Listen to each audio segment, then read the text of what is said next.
Hello, I'm RetroJules. Thank you very much. This tank was gifted to me, and that person wants to stay anonymous. You know who you are, and thank you very, very much. This is my third ever gift on the channel. The first gift would have been a snake bite. That person didn't realise I already had a snake bite, and I got the silver equivalent at the time, which was more useful than having the snake bite actually. Somebody bought me a ×3 XP bonus, just a single one as a gift, and guaranteed I rolled out in a game and completely wasted it and had a crap game, as often you do when the curse of the XP bonuses is applied. And this is my third ever gift, and I'm really grateful, and thank you. I just thought you guys perhaps might want to see my first game ever playing this tank, and then its potential for earning money, because it does have a 50% silver bonus applied to the tank, but only a very poor 10% XP bonus. This is a money making tank. This is not a crew trainer. So this was my very first battle, really not knowing what to expect from this tank. It's got a very long aim time of 3.2 seconds, a dreadful accuracy of 0.44, this is not a sniper, a very long 15-second reload, but it does do a very respectable average damage of 440. It's got a mediocre penetration of 218 with standard rounds. Excellent 10 degrees of gun depression, and from what I can tell it's all around the tank and even over the back. It's got a very decent hull traverse and turret traverse, a top speed of 35 kilometers an hour, and a very well armoured and very well shaped pike-nosed front, and that Soviet style upside down saucepan lid turret, or mushroom as you may call it, which is brilliant for bouncing shots. And one thing I seem to have noticed with this, there's that long aim time. That's more than 3.2 seconds surely, but I have noticed once you're aimed in, the dispersion when you start moving your turret is pretty good, and it re-aims very, very quickly. If you move the tank, it will disperse completely. But you can just see me moving the turret around there, and actually I don't think that reticle plumes too much. So I'm thinking once you're aimed in on your target, then just adjusting as the target moves isn't going to be too much of a problem. And I don't think I'm going to need something like vert stabs on this tank. It's a brand new crew, so they're just training in their first skill, which is going to be Sixth Sense.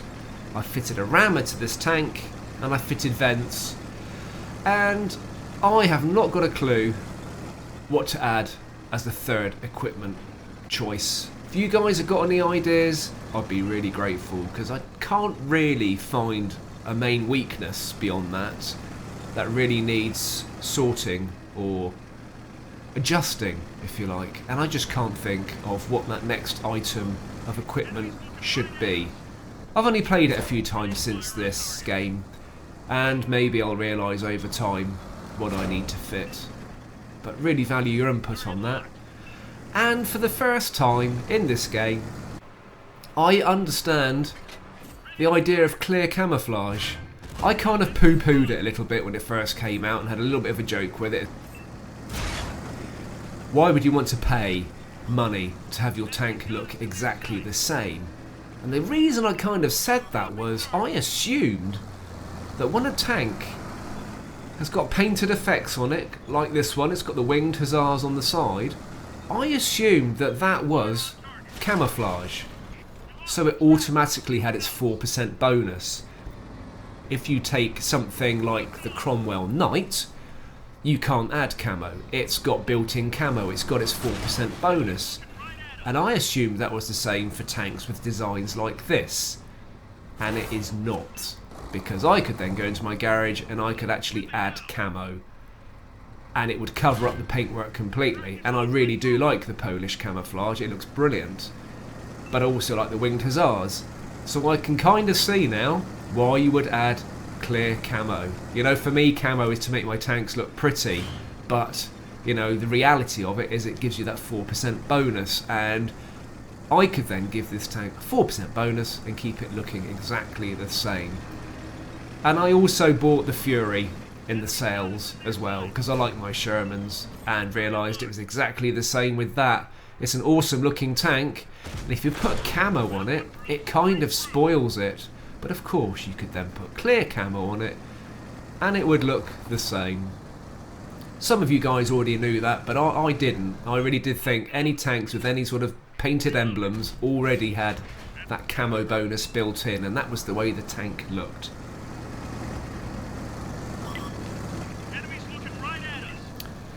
So I've kind of got myself in the middle of the map. Missed! There's another 15 seconds going by. It was about 13 and a half, I think, with the rammer. And I just sort of stuck myself in the middle of the map, not really knowing where to go with this tank or what to do. I love the fact that it's got 10 degrees of gun depression. That means it's going to be brilliant on the ridge lines. And sticking it up here really did prove that it can block the shots quite admirably, and it's going to help that we're top tier. This tank does not get preferential matchmaking. I do believe that preferential matchmaking is pretty much a thing of the past now, which is a little bit of a shame, because when you get a premium tank, that was kind of one of the reasons you were always going to be top tier or just one tier down. And there's something at the back bouncing off me. Aim. Ooh, really don't recommend snapping shots with the accuracy of this, but if I didn't, that tank was going to disappear over the hill. So this game was really just about taking this tank out, getting a feel for it. It feels quite mobile for a heavy tank, and I do like the turret and hull traverse because it makes it feel quite manoeuvrable to me. Right, chasing down the King Tiger. That's one of the Beard clan. And I was a little bit worried about coming up here, being broadside onto whatever it was that shot me from the back of the map, somewhere round about B or C0. And I was waiting for a shot to come in the side. Which makes you think then, well, if you're waiting for a shot to come in the side, Retro, why did you go that way in the first place? But that's my tanking for you. Sometimes I take my chances, and quite often get punished for it too. Right, do I go up, or do I go to the left? I reckon that Tiger's rolled right over, so I won't do any more climbing. It's not the best of climbers, but it's not bad. There's a Tiger 2. Aim, aim, aim. Shot in. Oh, 480. It does do nice damage at tier 8.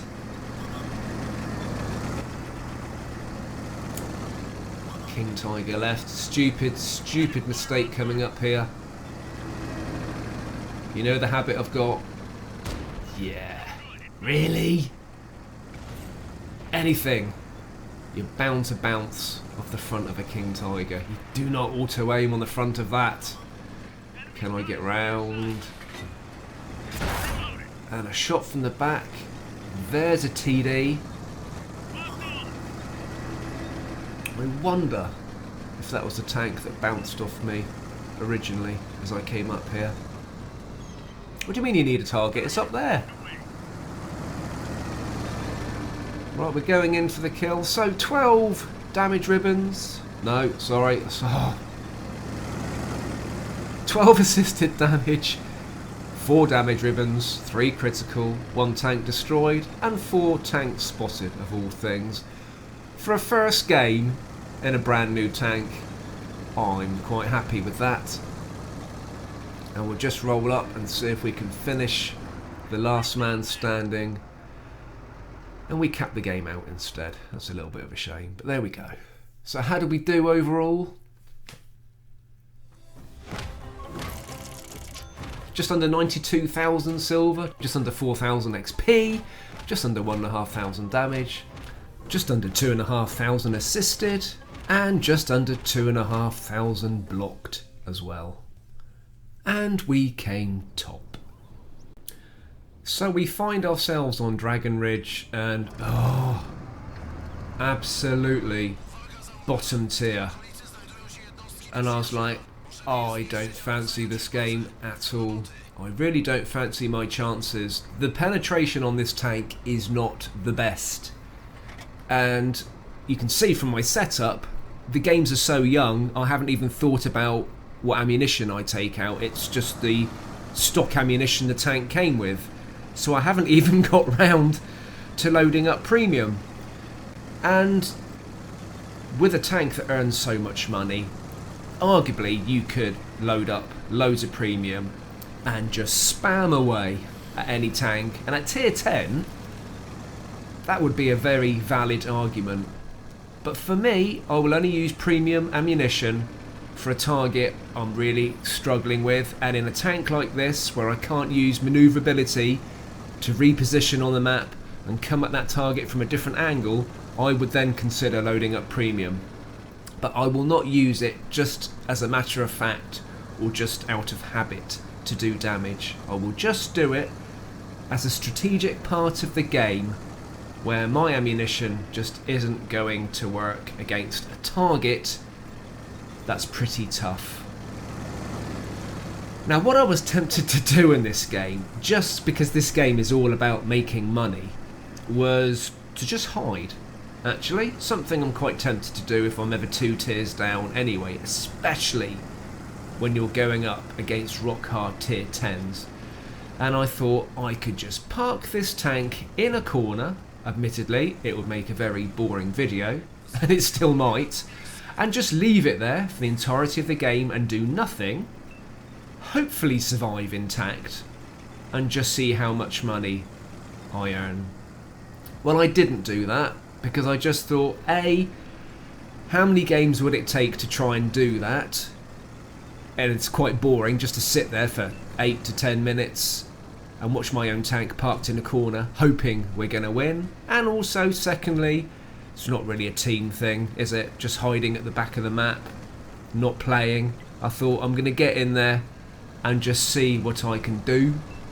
As it happens, I kind of chose a part of the map where there wasn't that much activity and kind of got away with it.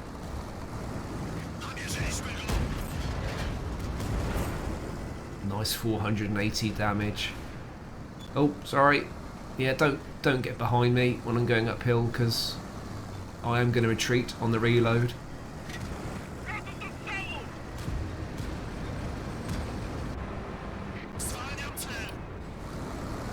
Three mediums round at the northwest corner, coming right round to the back of the cap, so no doubt Artie is going to get taken out pretty soon.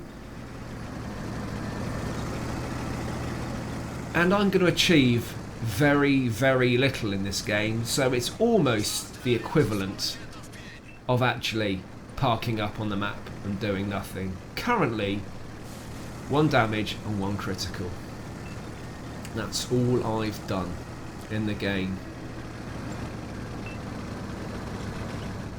And for a heavy, you can see actually I'm climbing quicker than the Chieftain. Even gonna give the Chieftain a push. So the power to weight ratio on this is better than the Chieftain. And that's why I haven't had too much of a problem hill climbing with it. It doesn't seem to slow down that much. I was hoping to get a cheeky shot on Artie, and I think I derped it from what I remember. There's Artie, long aim, and hit its tracks. I probably shot that just before it's fully aimed, and I have tended to do that with this tank because the aim time is so long. Another bad habit. So the game is rolling to an end. I'm going to finish the game on full health with 2 critical, 1 spotted, 1 assisted, 2 assisted tracking, and a damage shot. And that's it. That's all I've done. That is poor. That would be crap in any game normally, but of course this is going to earn 150% silver. And those 2 mediums are still over in the, well, they're north now rather than northwest. It's not going to take long to finish them off.